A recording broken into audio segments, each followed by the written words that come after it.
Yes. So Persian New Year, Nowruz literally Okay. means new day. So the Oh, schedule, I looked ahead for the schedule when this episode releases. Actually, funny enough, I didn't realize this until I looked it up for this episode. Usually it falls on typically on March 20th because it's the first day of spring, yeah. but this year it's on March 19th. So it technically, by the time this Leap drops, it year? happened last night. Yeah, I think it's because of the leap year. Oh, I don't actually know specifically why, but I imagine that's why, because it's all like lunar yeah. calendary stuff. So how long does it last? Is it just one night that it's like the celebration, or is it? So the actual thing itself, it like takes place over the course of a few weeks. The actual New Oh, Year itself is on the first day of spring, but then okay. a lot of it has to do with like there's a lot of prepping involved, and there's a lot of like cleansing kind of traditions that you're doing to get ready for the New Year, and then there's like a post New Year thing that you do. Oh, But okay. yeah, Vague. it's very right. No, I so do actually, know.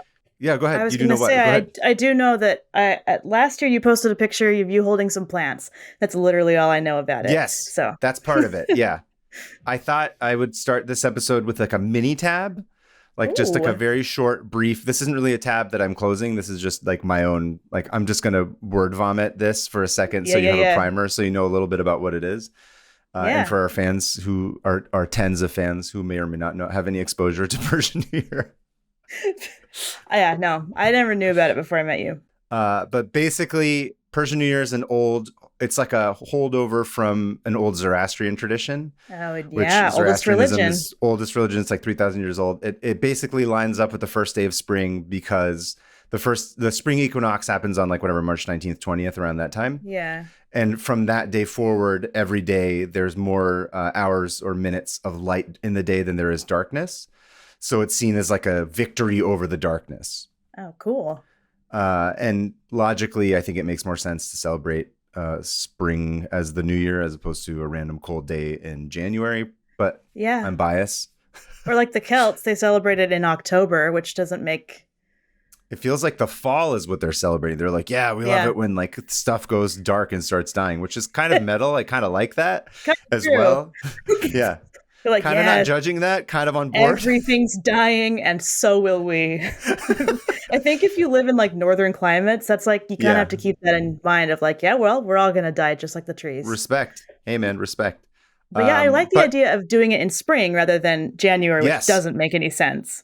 yes. So Nowruz, so the Persian New Year happens in three parts. So the first is Charshamba Suri, which roughly we just translate to like Red Wednesday, which is the Oh, week before the new year.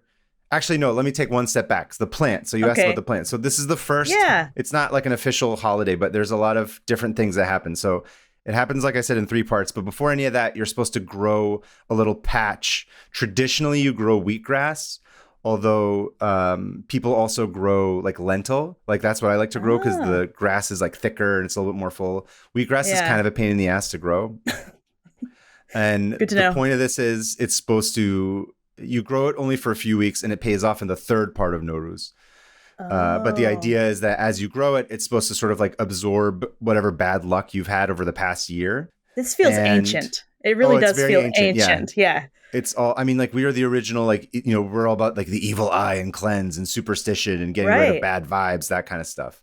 Oh, And so the first stage is the first like sort of event of the new year is Trashambasuri, which is Red Wednesday. And then you line up a series of fires and you jump over them and you're whoa, supposed to dope. recite this chant. And it's sort of about like, you're taking like the sort of cleansing power of the fire and then you're giving like your sickness and your yellow pallor, all this stuff like to the fire. You're sort of doing an exchange. Whoa. Yeah, getting rid of the bad juju. And then you have the actual new year, which, like I said, varies from time to time. That has its own traditions. That has its own special spread. All this stuff, I'll probably have posted pictures of it on Instagram by the time it comes out. So Yeah. there's the half scene, which is kind of like your traditional spread of stuff. It's like garlic, apple, all these things like represent different parts of celebrating the new year and starting fresh. This is really Those can cool. get very elaborate. They're very cool. And then, of course, you have like a traditional meal, but with your family, and then people exchange gifts, and we see each other, and dance around and have a good time like we always do.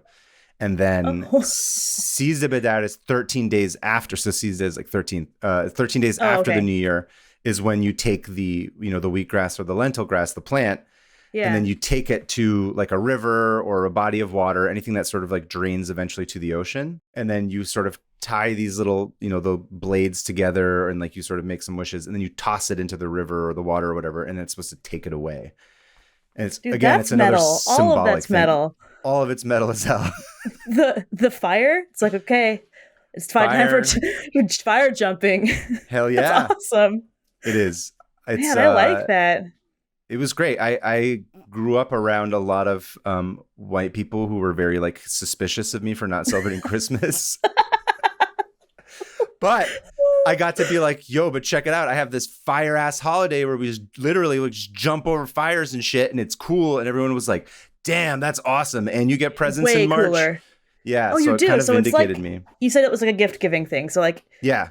Whoa. You get to give gifts, and it's a lot of fun. It's great. It's like my favorite holiday by far. It's one I actually believe in. It's one I take very seriously. It's something that I've grown to really like, appreciate. And of course my wife is not Iranian. She's Mexican. So I've become sort of the person that's like responsible for it. Yeah. And I've taken it more seriously. And I'm like, okay, this is part of our family. This is part of what we're doing. Although of course Sarah loves a good theme. She loves a good decoration. Oh, yeah. She loves a good tradition, anything.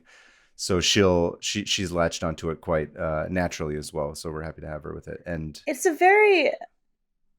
feels like a very natural thing to latch onto, just because it is so about the natural elements and like the like very ancient idea of good or dark and light and dark and spring and summer and winter, and I don't know, it just feels very based in a good way. Like it's like very organic, very like organic earthy. And yeah, it feels like one of those things where it's like, wow, that's survived a lot of things, and it's still because it's again, to me, it's like it makes so much sense. You're like, right. This is not rooted in anything other than just like our day-to-day lives and the years and sort of just like the cycles that we experience every year. So I think that's why it's retained and stayed so long. Sorry. Well, and also like we used to just do everything by the season. Like it wasn't like. Yeah. Everything relied on the season.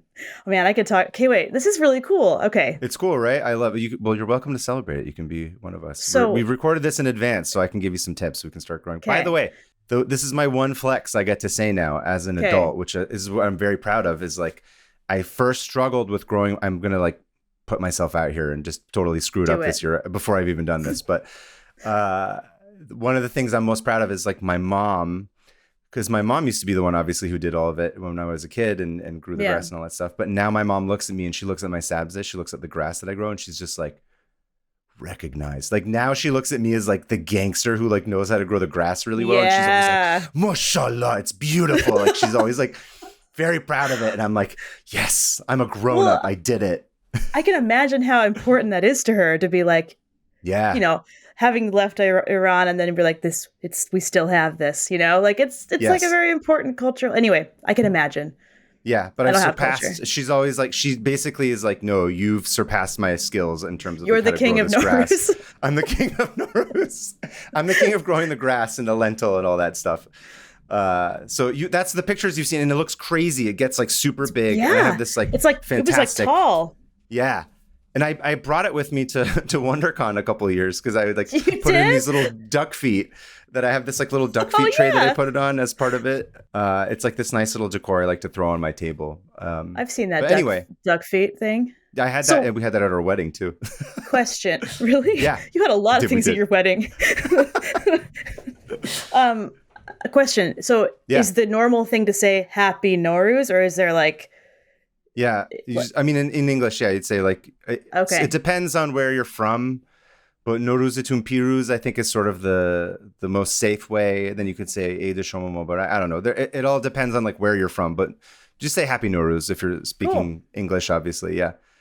Awesome. And we will be excited that somebody knows what Nowruz is, because that's our low bar of expectation. Be like, you know our holiday? Oh my God, thank you. That's awesome.